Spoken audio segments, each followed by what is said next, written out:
Driving continuously at high speeds with heavy loads can be a challenge, but not with Volvo's new 17-litre €6 engine powering its FH16 truck.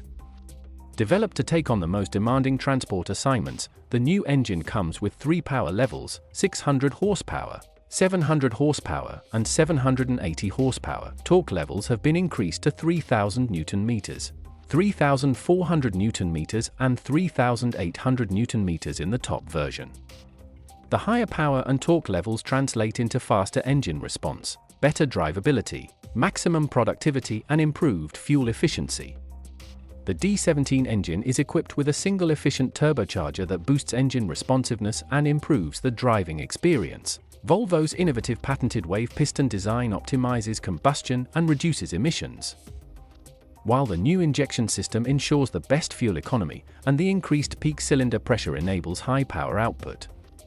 The engine brake power across the entire speed range has been greatly improved with outstanding engine response.